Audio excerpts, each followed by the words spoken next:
मेरा सियासत में इस वक्त 45 साल हो गए। मैं समझता हूँ भुट्टो साहब ने ऐसे ऐसे जगहों पर गया है, कोई तहसीलदार भी वहाँ ना गया हो। सियासत के लिए विजन की जरूरत होता है। उनको पता है कि ये आदमी वफादार है, मेरे वफादारी को देख के मुझसे मोहब्बत करता है। एक तो यादगार ये है कि मैं पहले चीफ मिनिस्टर हूँ। बिल्कुल जी। मेडिकल एजुकेशन इनका स्ट्रक्चर नहीं था, वो तमाम मैंने बनाया। हम तो हमेशा जीतता है लेकिन हमें हराया जाता है। शाह मोहम्मद कुरैशी कभी किसी एक पार्टी में नहीं रह सकते। अस्सलाम वालेकुम नाज़रीन, कैपिटल टीवी के साथ मैं हूं आपका मेज़बान मेहरान नासिर।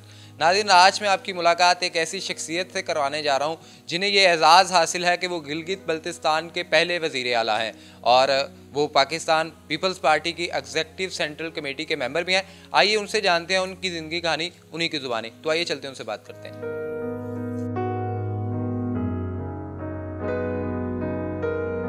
अस्सलाम वालेकुम। वालेकुम सलाम। क्या हाल चाल है सर, कैसी? अल्लाह करम है। अच्छा सर, आप काफ़ी पुराने सियासतदान हैं, काफ़ी पुरानी सियासत कर रहे हैं। सियासत का ख्याल कैसे है और सियासत में कितना अरसा हो गया?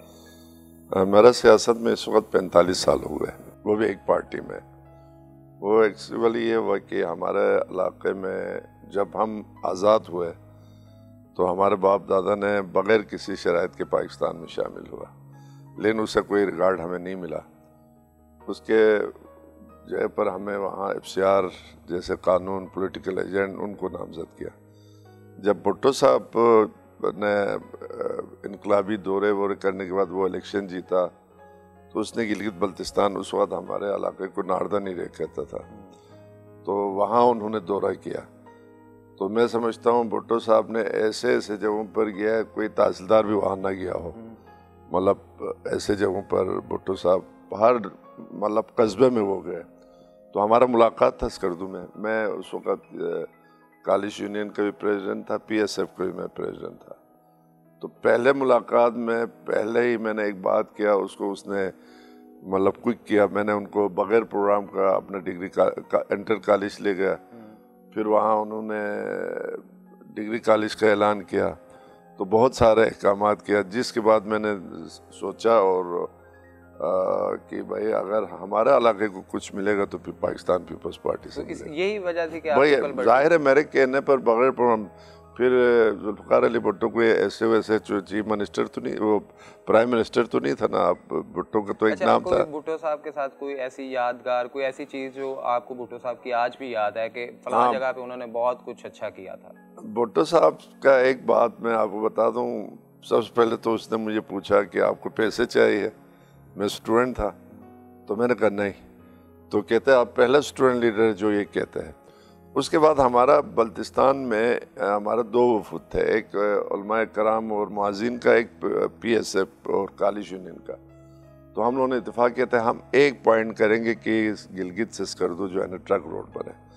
उनका एक बात मुझे अभी तक मैं हर जगह उसको काउंट करता हूँ। तो मैंने जब कहा सर हमें ये ट्रक रोड बहुत ज़रूरत है तो मेहरबानी करें आप इसको वो करें, तो उन्होंने कहा बेटा ट्रक रोड बनेगा, लेकिन याद रखना ट्रक के साथ अच्छाई भी जन्म लेगा और बुराई भी जन्म लेगा। अच्छा सर, आपको ना आपके मुखालफिन ये भी तनकीद करते हैं जी कि ये गिलगित बल्तिस्तान के वज़ीर आला बन गए लेकिन ये तालीम में कहीं पीछे हैं, तालीम के मैदान में आपकी कमी देखते हैं। तो वो कहते हैं जी कि एक जो लीडर है वो अगर पढ़ा लिखा होगा तो वो मुआशरे को ज़्यादा बेहतर तरह से लीड कर सकता है। तो इस हवाले से आपको पता है कि जब वो मुशर्रफ ने पढ़े लिखे का असेंबली बनाया था तो उसके क्या हशर हो गए। दुनिया की तारीख उठा के आप देखें, दुनिया में अगर हुक्मरानी की है अंग्रेज़ों के अलावा मुग़ल ख़ानदान में, आप देखो सब अनपढ़ थे। सियासत के लिए तालीम की कोई ज़रूरत नहीं होता है, ठीक है ना। ये कोई बाबू का पोस्ट तो है नहीं कि आप दफ्तर में बैठ के उसको करना है। सियासत के लिए विजन की ज़रूरत होता है, ठीक है ना। अब मैं देखना एक आम वर्कर को, मतलब जरदारी साहब ने चीफ मिनिस्टर, और मेरे दौर में आप किसी से पूछे कि ब्यूरोक्रेसी को कितना मैंने लगाम दिया, वो आज तक किसी ने नहीं दिया, ठीक है ना जी। तो तालीम उस वक्त होता है कि मैंने डॉक्टरी करना हो, मैंने इंजीनियरिंग करना हो, मैंने वो करना। आपके पाकिस्तान में आप मुझे बताएं वोट देने वाले सब पढ़े लिखे लोग हैं। आप वोट अनपढ़ लोगों से लेते हैं, फिर आप कहे जी पढ़े लिखा है। तो मैंने पहले भी कहा था कम से कम मैं तो कॉलेज में पढ़ा हूँ, अब ये पढ़े लिखे लोग आए हुए हैं। पढ़े लिखे लोगों का आपको खुद पता है कि सियासत में मैंने भुट्टो पे ना PhD किया हुआ है, समझ गया। मैंने भुट्टो फैमिली पर PhD किया। मेरा 45 साल का जो तजुर्बा है ना, एक पढ़े लिखे से ज़्यादा है। अल्लाह के करम में मैं कोई अनपढ़ आदमी नहीं हूँ, ठीक है नहीं कि इस तरह। लेकिन आपने जो बात किया ना, दुनिया की तारीख आप मुझसे इत्तेफाक करेंगे, आप उठा के देखे उसमें जहांगीर से लेके वो जो भी इनके थे बड़े बड़े, सब पढ़े लिखे नहीं थे। और इंडिया में एक सूबा था, उसमें एक चीफ मिनिस्टर था, वो 5वीं पास था, ठीक है ना जी। उनके कायदे हिज़्ब इख्तिलाफ ने कहा जी हमारे लिए बड़ा वो है कि हमारा चीफ मिनिस्टर मैट्रिक पास है, मिडिल पास है। तो चीफ मिनिस्टर ने कहा शुक्र है कि मैं तो प्राइमरी पास था, इसने मुझे मैट्रिक पास किया। अच्छा और सबसे अच्छा सूबा उसने चलाया। अच्छा सर, आपने एक कॉलेज यूनियन का प्रेसिडेंट होने की हैसियत से एक वो सफ़र तय करके गिलगित बल्तिस्तान के पहले वज़ीर आला के तौर पे, क्या बुनियादी वजह थी कि आप गिलगित बल्तिस्तान के पहले वज़ीर आला बन जाते हैं? देखो ना, यही तो बात है, मुझ में कुछ था तो मुझे बनाया ना।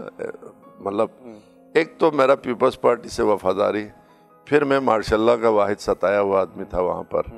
और मैं आपको बात बताऊँ, मैंने देखा नहीं जी भुट्टो साहब, उसके बाद बेनज़ीर साहिबा का मैं बड़ा राइट हैंड रहा। और मैं आपको एक बात बता दूँ, कारसाज के बाद बेनज़ीर साहिबा ने नाहिद के फार्म हाउस पर एक कन्वेंशन रखा। उस वक्त ये शाह महमूद कुरैशी वाला हमारे पंजाब के मतलब सर, हम 80 लोग खिताब कर रहे थे, 80 लोग। उस 80 लोग में उस वक्त जहांगीर बहादुर जनरल सेक्रेटरी था, तो वो 5-5 मिनट का टाइम देता था। जब मुझे 5 मिनट दे के मैंने जब अपना तकरीर ख़त्म किया, जब मैं डाइस को छोड़ के नीचे जा रहा था, शहीद बीवी ने दोबारा मुझे कहा कि मेरे तरफ से आप 5 मिनट और तकरीर करें। उस 80 आदमियों में मुझ पर कुछ था तो उसने मुझे बताया ना। और बेनज़ीर भुट्टो साहबा जो कि पाकिस्तान की बेटी हैं, कौम की बेटी हैं, और उनके साथ बहुत एक बड़ा सानिया पेश आता है, उन्हें शहीद कर दिया जाता है। अब उनके बाद बिलावल भुट्टो हैं जो पार्टी को लीड करें। बिलावल भुट्टो साहब का फ्यूचर या मुस्तकबिल आप क्या देखते हैं और उनके साथ कैसे आपके ताल्लुकात हैं? मेरा तो खैर ताल्लुकात तो इन पूरा भुट्टो फैमिली के साथ अल्लाह के फजल से अच्छा रहा। जरदारी साहब भी मुझे बहुत चाहते हैं और यही वजह है कि मुझे उन्होंने सूबाई सदर भी बनाया और मुझे चीफ मिनिस्टर भी बनाया। बिलावल साहब इसलिए मैं कहता हूँ, इस वक्त लोगों के रुझान बिलावल इसलिए कि वो बीवी के साथ ज़िंदगी गुजारा है। उसने पूरा ज़िंदगी मोहतरमा बेनज़ीर के साथ, ज़ाहिर है जो जिस 10-15 साल मोहतरमा के साथ गुजारा हो तो उसमें कुछ तो वो तो होगा ना। और मैं समझता हूँ आने वक्त बाद उसका स्टाइल वही है भुट्टो वाला, उसका स्टाइल वही है बेनज़ीर वाला। जब गरीबों को मिलते हैं तो वो किस तरह भाग के मिलते हैं, जब ख़वातीन बुज़ुर्ग ख़वातीन उससे मिलते हैं तो किस तरह उन्हें वो करते हैं। आपने देखा हो बहुत सारे बेनज़ीर किसी भी गरीब को यूं करके हाथ नहीं मिलाते बिलावल साहब। तो ये उसमें पूरा भुट्टो और बेनज़ीर का कापी है ये। और आपके साथ कोई मोहब्बत का क्या ताल्लुक है, कोई उस पर भी रोशनी थोड़ी सी अगर आप? नहीं, मोहब्बत का ताल्लुक पार्टी का मोहब्बत है और उनको पता है कि मैं ये मेरे वालदा के बहुत करीब रहा है उनके नाने के साथ। फिर सबसे बड़ी बात है स्कर्दू तशरीफ़ लाया तो वो मेरे पास ठहरा है, ये मेरे लिए एजाज़ की बात है। ठहरने के बाद जो मेरे आप कभी स्कर्दू आए तो मेरे पास हज़ारों तादाद में फ़ोटो लगा हुआ है। जब बिलावल ने मतलब भुट्टो साहब के साथ मेरा फ़ोटो देखा, अच्छा बेनज़ीर के साथ दुबई का फ़ोटो बहुत सारे देखा, सबसे बड़ा वो देखा कि बेनज़ीर की शादी का कार्ड मैंने फ्रेम किया हुआ था, उसको उसने देखा। तो मैंने कहा देखे जी हम उस वक़्त के हैं, उस वक़्त आप पैदा नहीं हुए थे, हम तो सीनियर हैं। तो उनको पता है कि ये आदमी वफ़ादार है, मेरे वफ़ादारी को देख के मुझसे मोहब्बत करता है। अच्छा, तो इससे फिर यकीनन मोहब्बत और एहतराम का रिश्ता और गहरा हो जाता है। अच्छा सर, गिलगित बल्तिस्तान के आप पहले वज़ीर आला रहे, कौन सी ऐसी खिदमत सर अंजाम दी जो तारीख में लिखी जाएंगी या वो यादगार हैं कि आप उनको डिस्कस करना? एक तो यादगार ये है कि मैं पहले चीफ मिनिस्टर हूँ। बिल्कुल जी, दुनिया मेरे पीछे आएंगे। दूसरी बात, हमारे उधर थोड़ा मेरा आने के बाद एक मसला हुआ था, ये मैं आपको फ़ायदा लेते। एक तो हमारा अताबाद का वाक़या हुआ, आपको पता हुआ अताबाद का बड़ा मसला हुआ जिसमें बहुत सारे घर बर्बाद हुए, बहुत उस पर मेरा टाइम उस पर लगा। उसके बाद 10 में आपको पता है सैलाब का जो पूरा पंजाब से लेकर सिंध तक वो आया, मैंने इदारे बनाए वहाँ पर। एक तो ये था कि मैं पहला, आपको पता है वहाँ 70 सालों से ब्यूरोक्रेसी की हुकूमत था। ब्यूरोक्रेसी के साथ मुकाबला करना बड़ा मुश्किल होता है, ये तो आप भी जानते हैं। तो एक तो ये था कि मैंने इदारे बने हैं। मैंने वहाँ 11 22 को मुतारिफ़ कराया। आज अल्लाह के फल से वो आप देख रहे होंगे हर जगह। दूसरा, मैंने वहाँ बहुत सारे इदारे बनाए। गिलगित को वो बनाया, गिलगित डेवलपमेंट अथॉरिटी बनाया, स्कर्दू डेवलपमेंट। और मैंने पाकिस्तान की तारीख में आपको मैं ये बता दूँ, रावलपिंडी में एक ख़वातीन का पुलिस स्टेशन है। मैंने उधर 5, जो हमारे वहाँ डिस्ट्रिक्ट थे उस वक्त 5 थे, अभी 10 है। तो हर डिस्ट्रिक्ट में मैंने ख़वातीन का, ताकि हमारे ख़वातीन वहाँ के पर्दे के बड़ा पावर, उनके लिए मैंने अलग थाना, जबकि उसकी ज़रूरत तो नहीं था, लेकिन फिर भी मैंने कहा एहतरामन वो बनाया। उसके बाद मैंने वहाँ, हमारे पुलिस कभी शहीद ही नहीं होते थे, उनका तनख्वाह इतना, मैंने उनको डबल तनख्वाह करने के बाद गिलगित बल्तिस्तान में पुलिस को हौसला हुआ, उनको ये पता चला कि हमारा बच्चों का मुस्तकबिल है। इसलिए मेरे उस के बाद कई पुलिस अफसर और कई सिपाही शहीद हुए, ये मैंने वो किया। और दूसरी बात, मेडिकल एजुकेशन, इनका स्ट्रक्चर नहीं था, वो तमाम मैंने बनाया।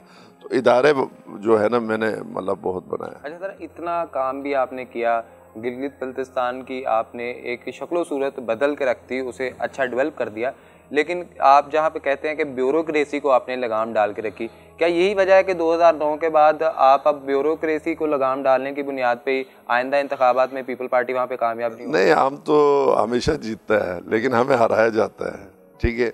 और अगर 23 में, ये 2023 में इम्कानात है, लेकिन तवक्कुत तो नहीं है। उसने पिछले दफ़ा स्कर्दू आके, देखो एक प्राइम मिनिस्टर कहीं जाता है तो उस इलाके के लिए कोई ऐलानात, कोई कॉलेज का या इसका, वहाँ स्कर्दू में आए नवंबर में, आके कहा जी स्कर्दू बहुत खूबसूरत है। ये तो दुनिया को पता है स्कर्दू खूबसूरत है, हमें भी पता है, ये कह के चला गया। और इन्होंने इंटरनेशनल एयरपोर्ट का भी इफ्तिताह किया। आखिर पे ना सर एक सेगमेंट है, कुछ भी कह दो, आपसे मैं कुछ लोगों के नाम लूँगा, आपने उनके लिए कोई एक लफ्ज़, कोई एक जुमला, कोई मशवरा, जो भी आप उनको देना चाहें। तो सबसे पहले शाह महमूद कुरैशी साहब के नाम। तो शाह महमूद कुरैशी के पूरा ख़ानदान से हम वाकिफ़ हैं। इसके वालिद हमारे उसमें गवर्नर था। शाह महमूद कुरैशी कभी किसी एक पार्टी में नहीं रह सकते। शेख रशीद साहब, शेख रशीद का तो आपको पता है ना, वो जिसका है उसी के लिए काम करता है। मरियम नवाज़, खैर मरियम नवाज़ बेनज़ीर बनने की कोशिश तो कर रहा है, लेकिन बेनज़ीर बनने के लिए ना शहादत का रुतबा हासिल करना पड़ेगा। नवाज शरीफ साहब को क्या मशवरा देंगे? नवाज शरीफ, देखें ना जी, मुझे नवाज शरीफ की ये बातें अच्छा नहीं लगते। हम भागने वाले नहीं हैं, ये तो आप खुद देख लें, 2 दफ़ा वो भाग गया। अगर ये देखो, उससे ज़्यादा जरदारी साहब बीमार है, उसके बावजूद उसने पाकिस्तान को नहीं ये यहाँ बैठ के मुकाबला करता तो शायद हम उसको सियासी, बिलावल भुट्टो नौजवानों की एक उम्मीद है आइंदा पाकिस्तान के लिए।